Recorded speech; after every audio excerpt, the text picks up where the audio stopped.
warahmatullahi wabarakatuh.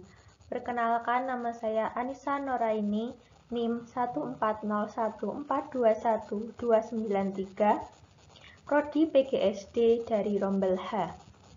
Sebelumnya, kepada yang terhormat, kepada Ibu Dr. Sulistiorini MPD, selaku dosen pengampu mata kuliah Konsep Dasar IPA.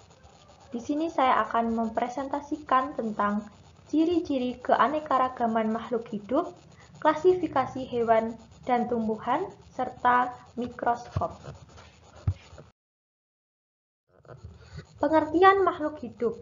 Makhluk hidup adalah suatu organisme yang mampu mempertahankan dirinya dari berbagai perubahan lingkungan dan dapat berkembang biak guna melestarikan jenisnya.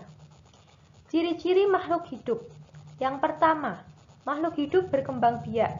Yang kedua, makhluk hidup bernafas atau respirasi. Yang ketiga, makhluk hidup bergerak. Yang keempat, iritabilitas. Dan yang kelima, mengeluarkan zat sisa. Keanekaragaman makhluk hidup. 1. Keanekaragaman tingkat gen. Makhluk hidup tersusun atas satu unit terkecil yang kita kenal sebagai sel. Dalam inti sel terdapat materi pembawa sifat yang disebut gen. Setiap individu memiliki jumlah dan variasi susunan gen yang berbeda-beda.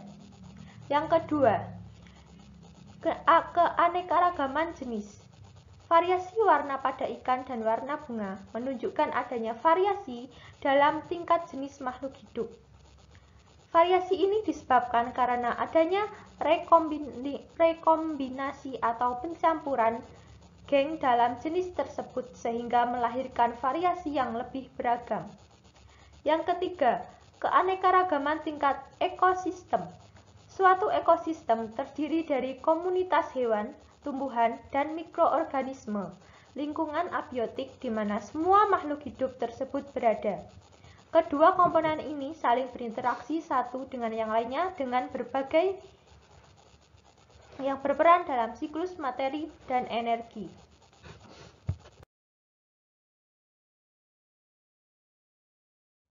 Klasifikasi hewan dan tumbuhan. Secara bahasa, klasifikasi memiliki arti mengelompokkan atau menggolongkan. Jika diartikan secara umum, klasifikasi adalah suatu proses yang dilakukan untuk mengelompokkan benda yang memiliki ciri-ciri yang sama dan memisahkan benda lainnya yang tidak memiliki kesamaan. Klasifikasi hewan. Yang pertama, filum protozoa atau protozoa. Protozoa adalah hewan bersel satu karena hanya memiliki satu sel saja atau sel tunggal. Protozoa dapat hidup di air atau di dalam tubuh makhluk hidup atau organisme lain sebagai parasit. Contohnya adalah amuba. Yang kedua, filum porifera. Porifera adalah binatang berpori atau bukan berlubang karena tubuhnya berpori-pori, mirip spon hidup di air dengan memakan makanan dari air yang disaring oleh organ tubuhnya. Contohnya adalah bunga karang. Yang ketiga ada filum Coleoptera atau Coleoptrata. Coleoptera adalah hewan yang berongga bersel banyak yang memiliki tentakel, contohnya seperti ubur-ubur dan polip. Yang keempat, filum Platyhelminthes. Platyhelminthes adalah binatang sejenis cacing pipih dengan simetri bilateral tanpa peredaran darah dengan pusat saraf berpasangan. Contohnya adalah cacing planaria dan cacing pita.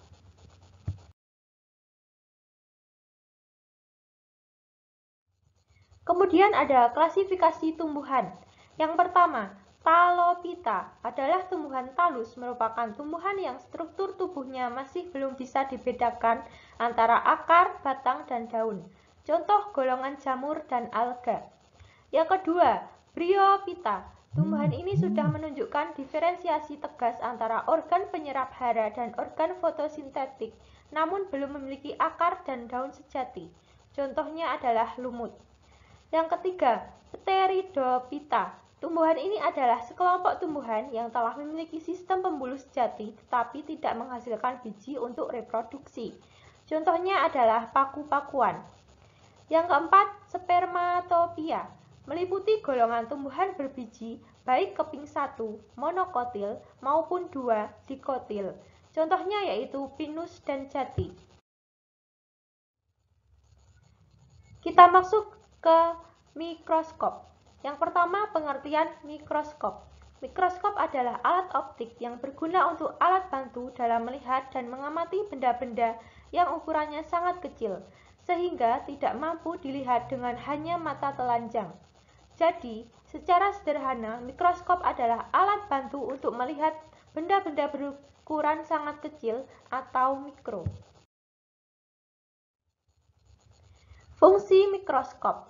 Fungsi mikroskop sendiri utamanya adalah untuk melihat serta mengamati objek-objek yang memiliki ukuran sangat kecil yang tidak dapat dilihat hanya dengan menggunakan mata telanjang. Beberapa jenis mikroskop juga dibuat agar dapat mengamati objek dengan menghasilkan bayangan yang lebih detail. Bagian-bagian optik mikroskop. Yang pertama ada lensa okuler. Adalah lensa yang terdapat pada bagian ujung atas tabung mikroskop. Lensa okuler ini berperan dalam memperbesar kembali bayangan yang dihasilkan lensa objektif. Lensa objektif adalah lensa yang berada dekat dengan objek yang diamati. Pada mikroskop umumnya terdapat 3 lensa objektif, yakni dengan kemampuan perbesaran 10, 40, atau 100 kali. Yang ketiga, kondensor adalah bagian mikroskop yang dapat diputar, baik naik atau turun. Fungsi kondensor adalah untuk mengumpulkan cahaya yang dipantulkan oleh cermin dan memusatkan ke objek. Diafragma adalah bagian yang fungsinya untuk mengatur banyak sedikitnya cahaya yang masuk dalam mengenai preparat atau objek yang diamati.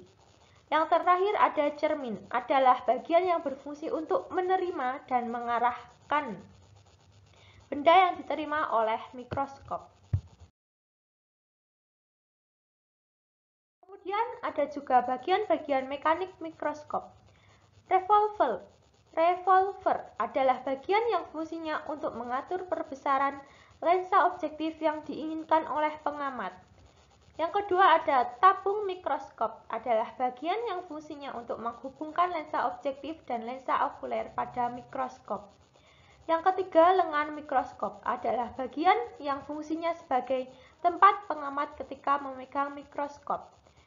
Yang terakhir ada meja benda, adalah bagian yang berfungsi untuk tempat meletakkan objek yang hendak diamati. Makrometer atau pemutar kasar adalah bagian yang fungsinya untuk menaikkan atau menurunkan tabung dengan cepat agar pengamat dapat mengatur kejelasan gambaran objek yang didapatkan. Mikrometer atau pemutar halus adalah bagian yang fungsinya untuk menaikkan atau menurunkan tabung secara lambat dan berguna untuk melakukan pengaturan agar mendapatkan kejelasan dari gambaran objek yang diinginkan. Kaki mikroskop adalah bagian mikroskop yang fungsinya sebagai penyangga untuk menyangga mikroskop agar tetap pada tempat yang diinginkan. Kemudian ada macam-macam mikroskop. Yang pertama ada mikroskop cahaya. Mikroskop cahaya adalah jenis mikroskop yang dapat digunakan dengan memanfaatkan cahaya sebagai sumber energinya. Digunakan lensa yang berperan untuk memusatkan cahaya ke objek yang hendak diamati. Cahaya yang digunakan sebagai sumber energi ini dapat berasal dari cahaya matahari ataupun dari cahaya lampu. Yang kedua ada mikroskop elektron. Jenis mikroskop ini memanfaatkan elektron sebagai sumber energinya. Mikroskop elektron menggunakan magnet sebagai pengganti lensa. Elektron inilah yang berguna untuk memusatkan sumber energi menuju objek yang diamati.